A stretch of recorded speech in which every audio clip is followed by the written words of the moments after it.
Hola, ¿cómo están amigos? Que el Eterno me los bendiga. Continuamos con la cuarta lectura de esta parashá Tetzaveh.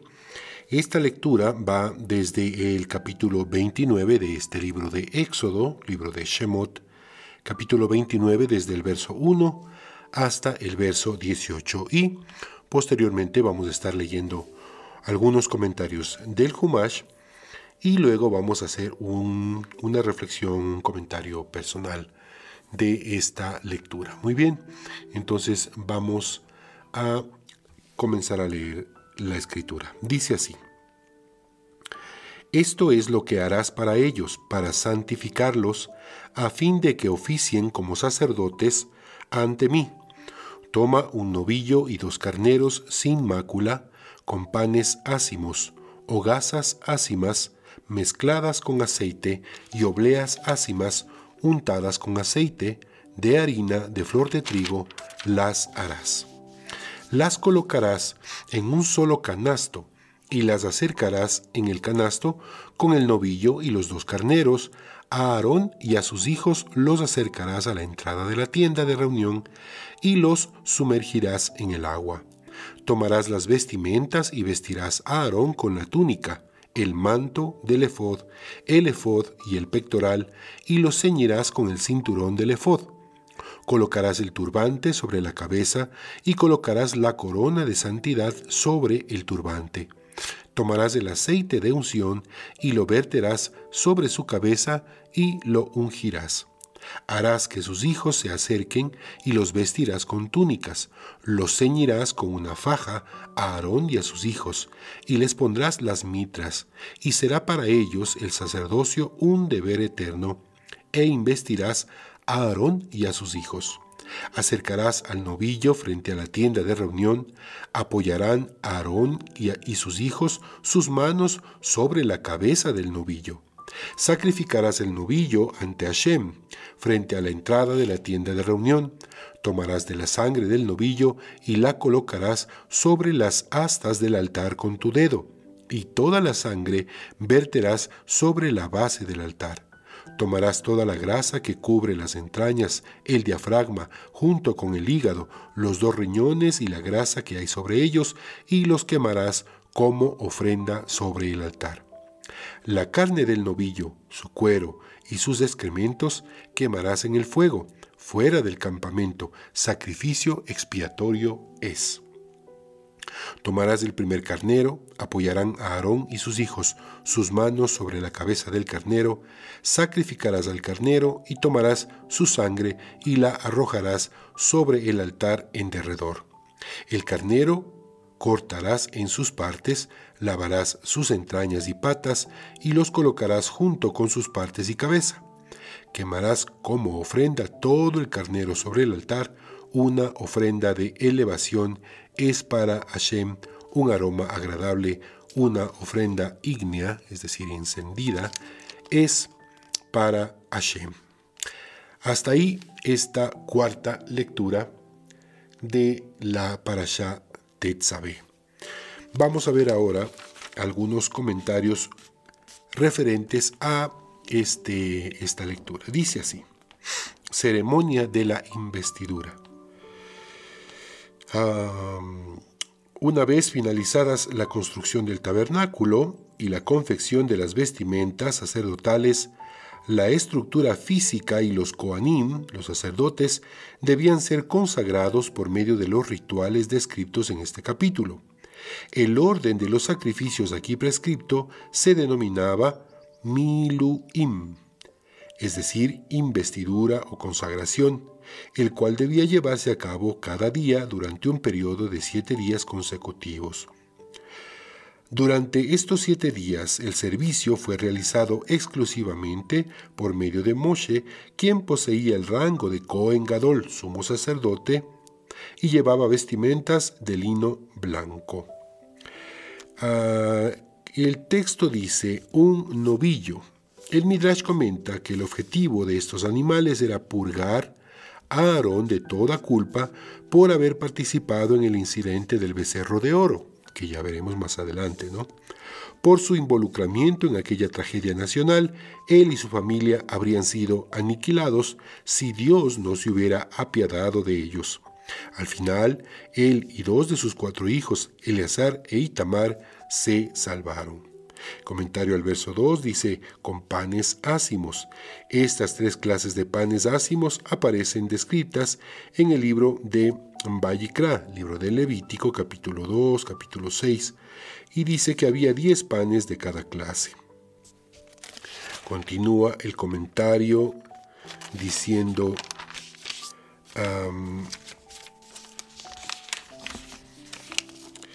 que los sumergirás. Moshe debía traer a los Kohanim y las partes de la ofrenda, los panes y los animales, y sumergir a los Kohanim, dice el comentario, en una mikveh. La mikveh, esto lo digo a título personal, en una nota que tenemos aquí, la mikveh es un espacio que contenía agua corriente, es decir, agua viva, agua de río o agua de manantial, donde se podía sumergir totalmente a la persona. Esta mikveh, este espacio que contenía agua viva, tenía un propósito estrictamente ritual, y ya vamos a hablar más adelante de esto. Y era, en definitiva, para purificación ritual, para purificación espiritual. Comentario, bien, termino este comentario personal, esta nota que tenemos aquí, continúo leyendo lo que dice el comentario del Humash. Comentario al verso 6 dice, la corona de santidad. Esto se refiere a la diadema sobre la cual estaba grabada la inscripción santo para Hashem, o separado para Hashem, ¿no? De la que estábamos hablando el día de ayer, Kodesh la Hashem. Llama la atención, dice el comentario, que el Cohen Gadol, el sumo sacerdote, si bien carecía de todo poder político o militar, sea descrito como usando una corona, en tanto que el capítulo que se refiere al rey de Israel en ningún momento menciona este símbolo tan propio de la realeza. Esta peculiaridad nos enseña que la fuente del poder verdadero, representado por la imagen que evoca la corona, se encuentra en la santidad del Cohen Gadol. El rey, en cambio, debe obtener sus valores mediante la Torá. Comentario al verso 9 y 10 dice que era un deber eterno. Esta frase nos dice que el ritual de la investidura confería a la familia sacerdotal el rango de Kohanim, de sacerdotes, como un deber eterno, por lo cual todos los descendientes de Aarón serían Kohanim de nacimiento. Comentario al verso 10 dice, acercarás al novillo. El novillo ya había sido traído antes, pero ahora era llevado a los Kohanim para que apoyaran las manos sobre él a fin de confesar sus transgresiones y obtener expiación. Y el comentario al verso 18 dice, un aroma agradable. La fragancia en sí es secundaria.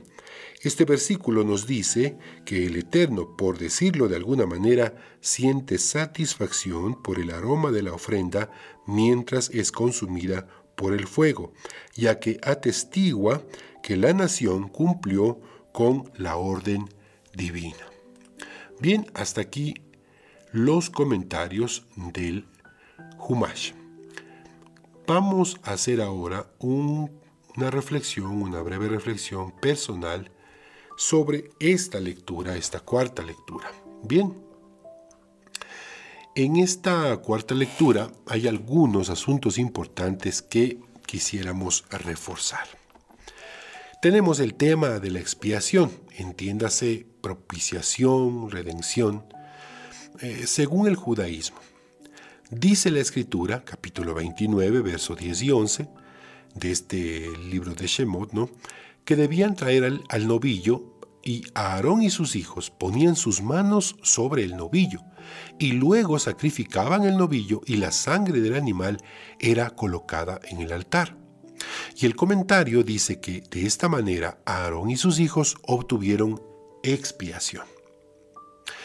Bien, entonces la expiación era un acto por el cual se daba satisfacción, es decir, se pagaba por una transgresión y se cancelaba la responsabilidad contraída por la comisión de tal transgresión. En palabras simples, cuando Aarón y sus hijos colocaban las manos sobre el novillo, de manera, entre comillas lo pongo, ritual, sus transgresiones eran colocadas, puestas sobre el animalito que ahora debía ser sacrificado, en consecuencia de las transgresiones que le han sido transmitidas.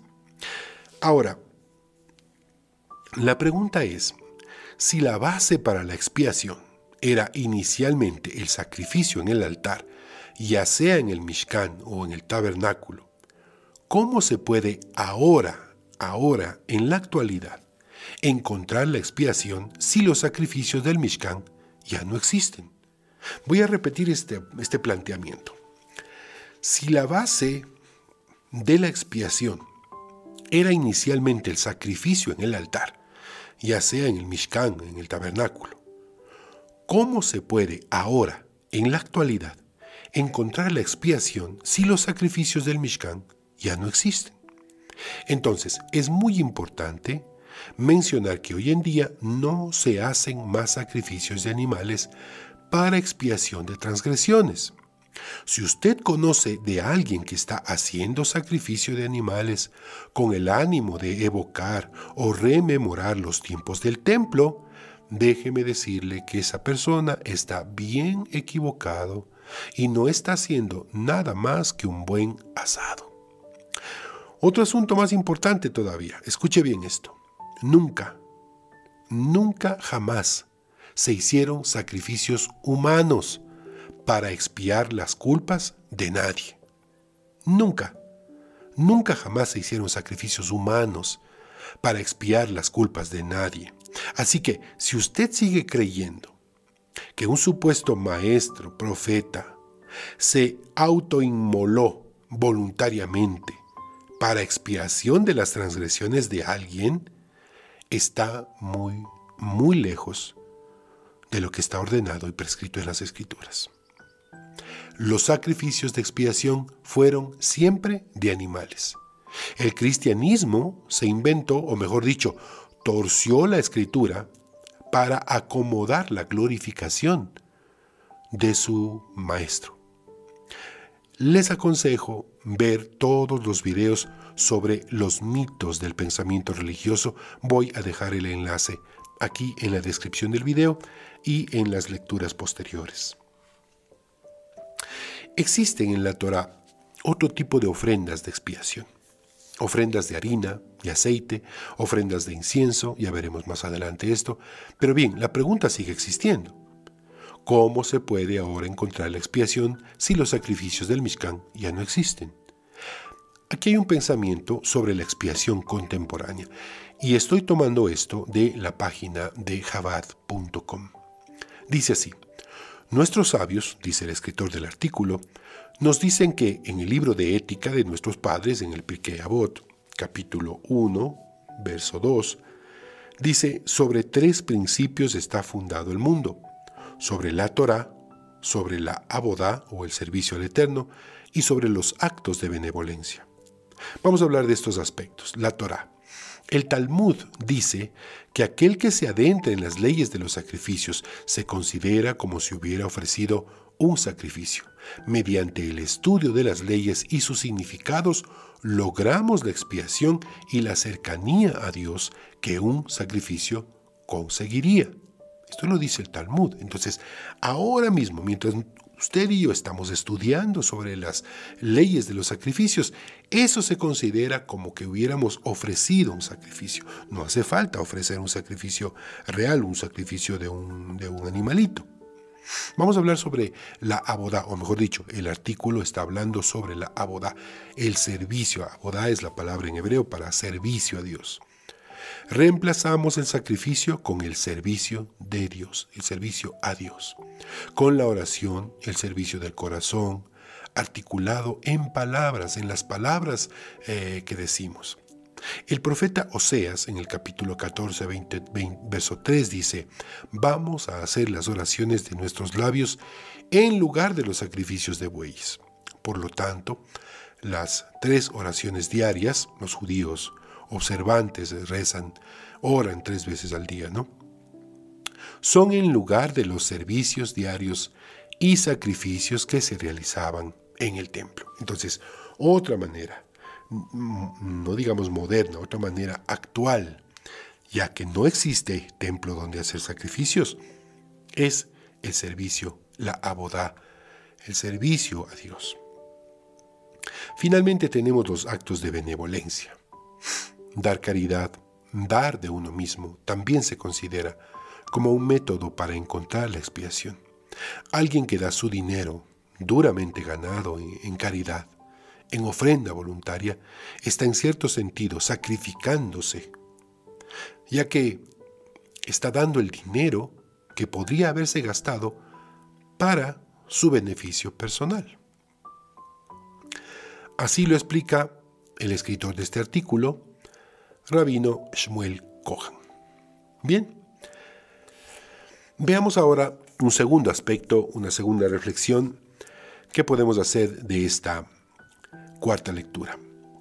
El verso 4 del capítulo 29 dice: acercarás a Aarón y a sus hijos y los sumergirás en agua. Y el comentario del Humash nos habla sobre un mikvé. Y ya explicamos brevemente qué era un mikvé, sus características, principalmente que debía contener aguas vivas. Esto es muy importante. Esto con el propósito de purificar ritualmente a Aarón y a sus hijos para ser investidos como sacerdotes. Ahora, mikvé no tiene nada que ver con lo que en el cristianismo se conoce o se practica como el bautismo. Nada tiene que ver lo uno con lo otro. Nuevamente les animo para que escuchen los videos sobre los mitos del pensamiento religioso. Y antes de terminar, quiero hacer una breve explicación del concepto de purificación ritual. ¿Para qué les debía, comienzo con una pregunta, ¿no? ¿Para qué les debía sumergir Moisés a Aarón y a sus hijos en agua? ¿Para qué? La respuesta es para purificarlos, para que estén en estado de purificación antes de su consagración. De la misma manera se les ordenó cuando el pueblo iba a recibir las ordenanzas en el monte Sinaí. ¿Lo recuerdan? Shemot capítulo 19, verso 10 dice: el Eterno le ordenó a Moshe: ve al pueblo y santifícalos y que laven sus vestiduras. Y el comentario del Humash dice que esto significaba que debían sumergirse en un mikvé para limpiarse de toda contaminación ritual. Entonces, no significa que debían lavarse con bastante jabón y quitarse la suciedad del cuerpo, no.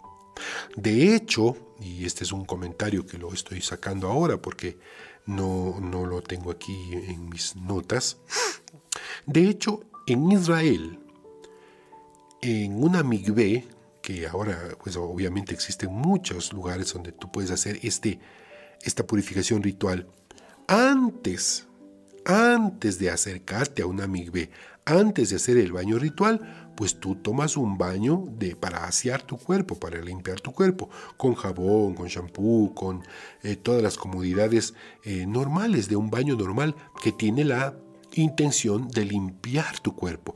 Pero no tiene nada que ver limpiar el cuerpo con purificar tu cuerpo ritualmente en una mikvé. Por eso quería hacer esta aclaración. Puro no significa limpio. Impuro no significa sucio.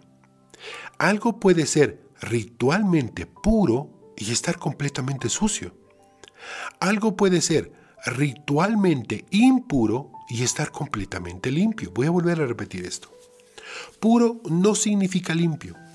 Impuro no significa sucio. Algo puede estar ritualmente puro y estar completamente sucio. Y algo puede ser ritualmente impuro y estar completamente limpio. Vamos con un ejemplo práctico. La carne de cerdo, según la Torá, es impura. El cerdo puede haber sido alimentado con los mejores cereales, con la mejor calidad de cuidados en la granja, y la carne puede estar empacada con todos los controles de salubridad. Igual sigue siendo una carne impura. No tiene nada que ver con la limpieza o la suciedad. La carne de vaca, según la Torá, es pura, purificada. Si a esa vaquita le tuvieron ahí en el campo pasando frío, comiendo solo hierba, y cuando la faenaron no fueron muy prolijos, y si ese filete de carne de vaca se cae al suelo, se ensucia con tierra o le cae un poco de ceniza, lo que sea, esa carne sigue siendo pura, apta para el consumo. Y déjeme mencionar esto, es muy importante. Si usted no come carne de cerdo, por favor escuche bien esto, lo que voy a decirle. Si usted no come carne de cerdo, o mariscos, escuche bien lo que voy a decir, porque Dios ordena que no se coma carne de cerdo o de cualquier otro animal impuro, Levíticos 11. Si usted no come carne de cerdo o de cualquier marisco, porque Dios ordena que no se coma, déjeme decirle que está cometiendo un grave error. A usted no le ordenaron nada. Se lo ordenaron a los judíos. Los judíos no pueden comer carne de cerdo. Es una ordenanza para ellos. Para nosotros, los que practicamos pensamiento no ágida, la ordenanza es no comer carne de un animal que aún está con vida. Ahora, si usted no come carne de cerdo porque considera que no hacerlo es algo saludable, eso ya es otra cosa. Pero no lo haga porque Dios le ordena a usted, como no ágida, como gentil, no comer carne de cerdo, porque a usted Dios no le ha ordenado nada. Para los judíos sí. Para los judíos es una ordenanza. Como mencionamos en las lecturas anteriores, no mezclemos las cosas. Recuerdan, el aceite debe ser puro, no mezclado. No nos corresponde obedecer los mandamientos estipulados para el pueblo judío, porque no somos judíos. Voy a leerles un artículo de la página serjudío.com referente al tema y dice: hay gente por ahí enseñando que los noágidas deben comer carne kasher, es decir, carne pura. Es decir, aquella que es apta en la dieta espiritual judía para los judíos. Que si comen carne común, la que se adquiere en cualquier carnicería, están pecando.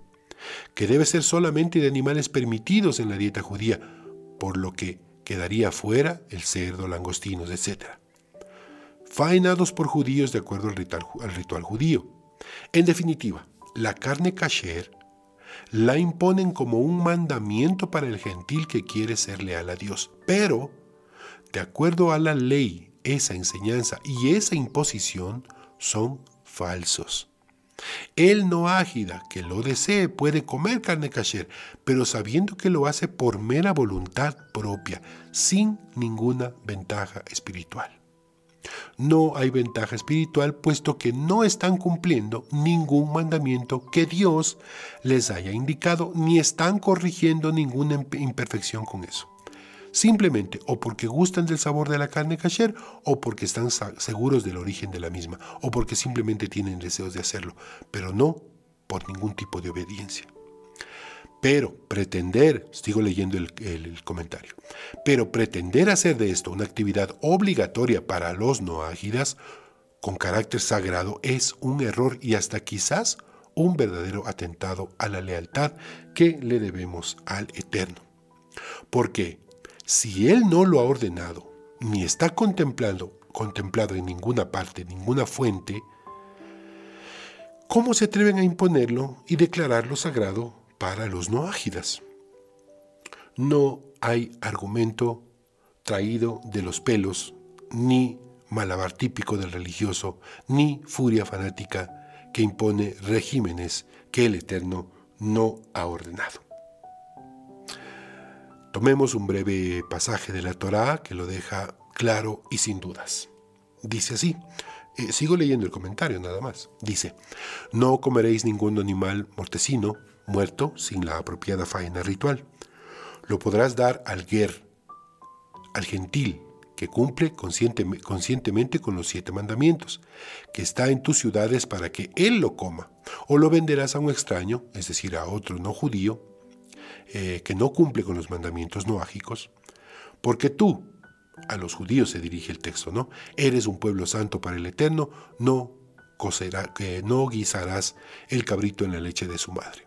Esta escritura es de Devarim, capítulo 14, verso 21. Sigo leyendo el comentario de la página serjudío.com. Dice, el mandamiento no deja lugar a interpretaciones rebuscadas. Pero no nos quedemos con nuestras ideas. Veamos qué dice, por ejemplo, el Sefer Ahinuch. Aquí. Y las fuentes, cuando se busca un poquito, son claras también al respecto. Ni carne no faenada ritualmente, ni carne de ciertos animales, ni mezcla de carne con leche están prohibidas para los gentiles.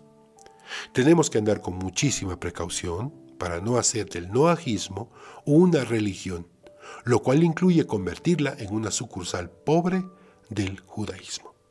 Los noágidas tienen sus 7 preceptos dados por Dios. Hay una decena de reglas más que los sabios consideraron oportunas, pero no debemos imponer reglas religiosas que no les corresponden y que les llevan a vivir una vida falsa entre noágida y judío, cuando el Eterno estableció las 2 identidades y no una tercera intermedia. Así pues, amigo noágida, sigo leyendo el comentario, disfrute del jamón, de las chuletas, de las ostras, de la paella, del sándwich de jamón y queso, morcillas dulces, saladas, del bife, de todo lo que está vedado a los judíos por la Torá. Disfrute de eso si le complace, si no le desagrada. Coma lo que está permitido por la ley de su país, lo que el médico le diga que puede comer, lo que sea saludable. Y recuerde, no comer parte de un animal que aún está con vida, porque eso es lo que tiene prohibido de parte de Dios. Coma kasher, si es lo que desea hacerlo, porque lo encuentra de alguna manera saludable, sin imposturas ni delirios mesiánicos. Por un noajismo puro, a construir shalom con acciones y bondad y justicia, dice Yehudá Ribko. Ahora, muy bien. Fin del comentario. Volvamos al tema de puro e impuro. Bueno, nuevamente, puro no significa limpio, impuro no significa sucio. Puro o impuro en las escrituras no tienen otro sentido más que condiciones rituales, que se tomaban en cuenta para la participación en lo referente a los actos y sacrificios en el Mishkan. Otro ejemplo, una mujer es pura todo el tiempo. Podía ofrecer sus ofrendas con el sacerdote en el Mishkan y posteriormente entrar en el tabernáculo, pero cuando llegaban los días de su regla, de su menstruación, esos días la mujer era impura y todo lo que tocaba se volvía impuro ritualmente hablando, no apto para ser usado en cosas espirituales. Terminados sus días de menstruación, ella iba al mikvé, y hasta el día de hoy así lo hacen algunas mujeres en Israel. Ella iba al mikvé, se sumergía y quedaba nuevamente limpia, pura, apta para actos espirituales. Un hombre en estado, está en estado puro, pero si tiene relaciones sexuales, queda impurificado, impuro, y debe lavarse con agua, sumergirse en una mikvé para quedar nuevamente puro. Y así con muchas otras circunstancias en la Torá. Creo que va quedando claro el concepto y creo que es importante que le saquemos el jugo a las lecturas de cada día. Bien, los esperamos mañana para la 5ª lectura. Que el Eterno me los bendiga, que el Eterno nos conceda la capacidad de transformar lo que pensamos, lo que decimos y lo que hacemos. Shalom, shalom.